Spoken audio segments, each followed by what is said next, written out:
Hey guys, welcome back to our channel. इस video में हम डिस्कस करेंगे अलाइनमेंट ग्रुप के बारे में।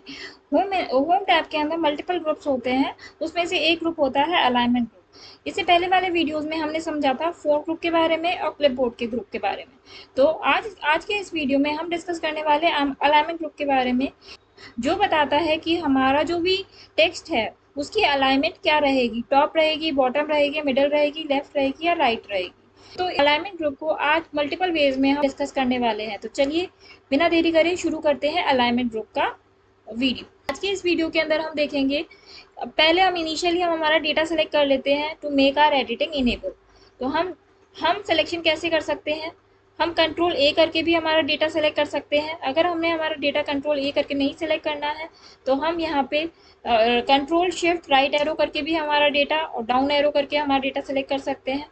और अगर अदरवाइज हमको अगर पूरी रो सेलेक्ट करनी है तो हम यहाँ पे ये जो रो का जो नंबर है इस पर क्लिक करके हम डेटा सेलेक्ट कर सकते हैं, और कॉलम का ये जो ए दिखा हुआ है कॉलम नेम, यहाँ पे रख के हम डेटा सेलेक्ट कर सकते हैं। पर अभी हमारे पास स्पेसिफिक डेटा है तो इसीलिए हम स्पेसिफिक डेटा को control shift right arrow down arrow करके सेलेक्ट कर ले रहे हैं। तो अब हमारा जो डेटा है हमको ये जो हमारी टॉप मिडल और बॉटम, ये टॉप मिडल और बॉटम की अलाइनमेंट बताता है कि अगर हम इस पे क्लिक करते हैं तो हमारा जो भी डेटा है वो टॉप में चला शिफ्ट हो जाएगा।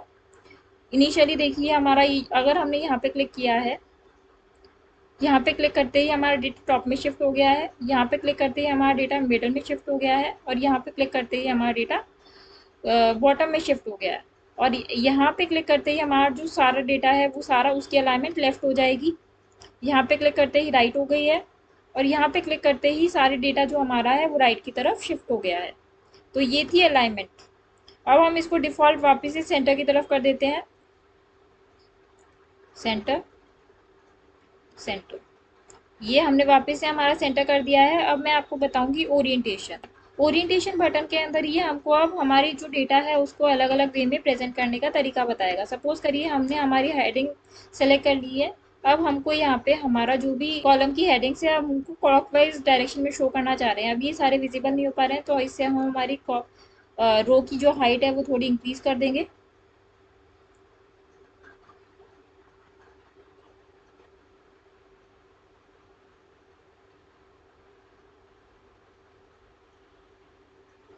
ये ऐसे शिफ्ट हो गया है, हम इसकी साइज थोड़ी और इंक्रीज कर देते हैं। ये अब सारे विजिबल हो गए हैं। अब इसे ही हमको वापस से एंटी क्लॉकवाइज पोजीशन में करना है, डायरेक्शन में करना है, तो हम इसे ऐसे भी प्रेजेंट कर सकते हैं। और अगर हमको हमारे डेटा को वर्टिकल टेक्स्ट की तरह में प्रेजेंट करना है तो ये हमारा सारा टेक्स्ट वर्टिकल हो गया है। अगर हमको स्मॉल साइज करेंगे इसका तो हमें विजिबल होगा। ये सारा जो भी हमारा टेक्स्ट है ये वर्टिकल पोजीशन में हमको डिस्प्ले हो गया है। और अगर हमारे को ये रोटेट टेक्स्ट अप के बारे में है तो ये जो भी हमारा टेक्स्ट है वो अपर पोजीशन में चला जाएगा।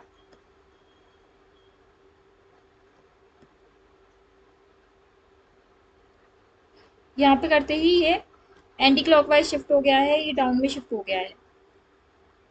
और नेक्स्ट अब हमको जो हमारा टेक्स्ट है वो नॉर्मल मैनर में लेके आना है, तो हम क्या कर सकते हैं, फॉर्मेट सेल अलाइनमेंट पे कर सकते हैं।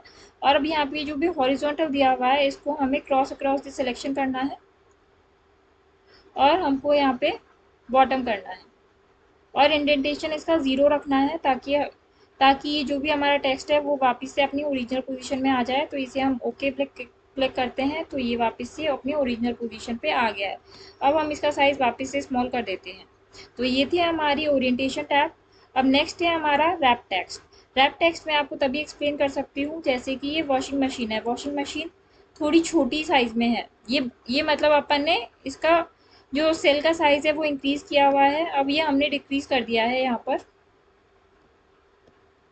इसको इनेबल करके। आपको ये दिखाती हूँ, ये वॉशिंग मशीन है। ये वॉशिंग मशीन अब इसमें पूरा नज़र नहीं आ रहा है, हमें फॉर्मूला बॉक्स में दिखाई दे रहा है कि यहाँ पे वॉशिंग मशीन लिखा हुआ है। तो अब हमको इसको पूरे इसी सेल में विजिबल करवाना है, तो हम क्या ऑप्शन सेलेक्ट कर सकते हैं? अब यहाँ पे हम रैप टेक्स्ट का ऑप्शन है उसे सिलेक्ट कर सकते हैं, और थोड़ा साइज इंक्रीज करेंगे तो ये जो हमारा वॉशिंग मशीन है वो एक ही सेल के अंदर आ गया है, वो एक ही सेल के अंदर आपका डिस्प्ले हो गया है। और सपोज करिए ये हमारी हेडिंग है monthly sales report. Monthly sales report, ये यहाँ पे मल्टीपल यहाँ पे आ तो ये सिर्फ कॉलम ए के अंदर रही है, पर ये डिस्प्ले बाकी सब में भी हो रही है। तो अगर हमको इन सबको एक ही मतलब सेल के अंदर लाना है, तो हम इसके अंदर क्या कर सकते हैं, जो भी हमारा लास्ट डेटा होता है, अगर हमको ये 2-3 सेल्स में आ रहा है, तो इस सिंगल सेल में लाने के लिए आते हैं यहाँ पे हम मर्ज एंड सेंटर पे हम क्लिक करेंगे, तो जो भी हमारा सारा डेटा है ये अब कॉलम ए ही हो गया है। Column A B C D, ये कॉलम ए बी सी सारे मर्ज होके एक ही कॉलम बन गए हैं, और मंथली सेल्स रिपोर्ट ये एक सिंगल कॉलम के अंदर आ गया है। तो ये था हमारा अलाइनमेंट ग्रुप। तो बने रहिए हमारे साथ, नेक्स्ट वीडियो में हम शेयर करेंगे नंबर ग्रुप के बारे में। Thank you.